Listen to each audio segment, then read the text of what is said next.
Hi there, my name is Kara Solomon, and I am the founder and executive director of Everyday Boston. And we are a nonprofit that connects neighbors across a divided city through the sharing of stories. So I'm going to start with a story of my own. A few years ago, I found myself in the basement of the Ashley Street YMCA, surrounded by fifth graders who were interviewing me about my life. And a tall, thin boy at the back asked me if I had a dad. And I said, no, he died when I was a baby. And the room went quiet, and I said, don't worry, my mom and I did okay. And then 5 minutes later, the boy raised his hand again, and he asked me, what was your father's dream for you? And I just had never thought about that. So I said, well, I heard he was kind, so maybe his dream for me was that I would be kind. And this little boy looked at me and he said, you are kind. And it turned out that his dad had died 6 months earlier. And so there we were, this 46-year-old Jewish woman and this 11-year-old Hispanic boy with a cross around his neck.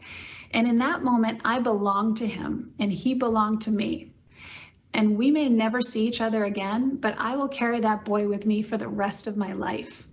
And I bet he'll carry me with him too. And that's just what we humans were designed to do. Problem is, we're not doing it enough. We've got public health officials warning us of a loneliness epidemic. We're still one of the most segregated cities in America. More often than not, we see each other as strangers, not neighbors. And we're just not doing what research says makes us happier and healthier, what makes our cities safer and more equitable, and our workplaces more productive. And that is connect.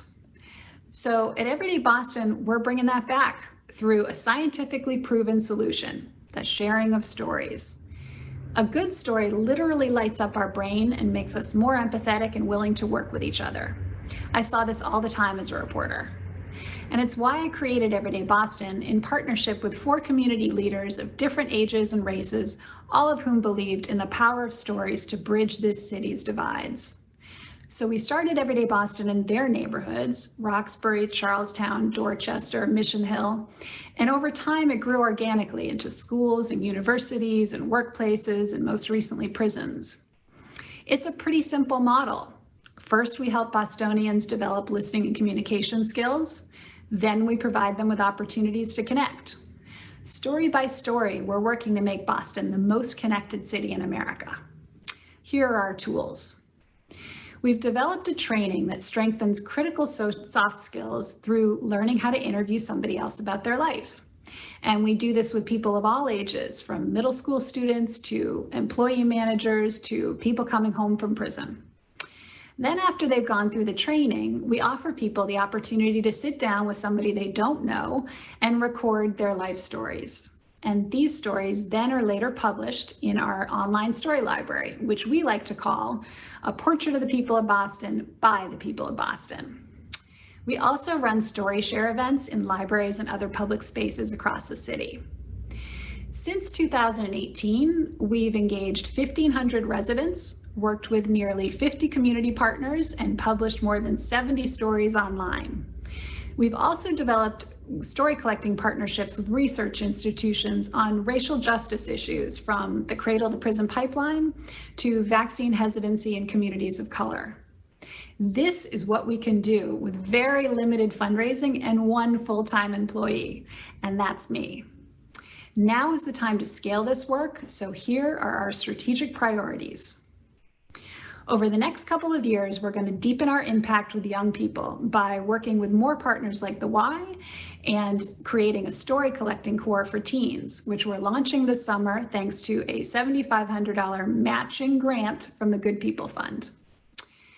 We're going to ramp up our bridge project for incarcerated and formerly incarcerated people by providing more paid opportunities to work in the community with us. We're going to develop that story library I mentioned into an educational resource for schools and other communities. And we're going to partner with more workplaces to help them strengthen a culture of belonging inside their communities and deepen their connection to the surrounding city. By adding strategic partners in all of these areas, we're going to increase our reach to 3,000 people a year and really jumpstart this movement across the city. We're going to add 2 full-time staff. We're going to increase stipends for youth and returning citizens, and add development and operations expertise to boost our fundraising and better measure our impact. We're seeking $484,000 to put us on this sustainable path. So I want to leave you with a question.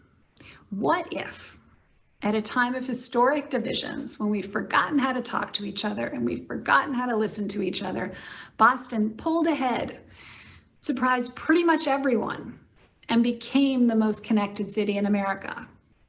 We can do this. We've got the grit, the creativity, the intelligence, every corner of this city to make it happen.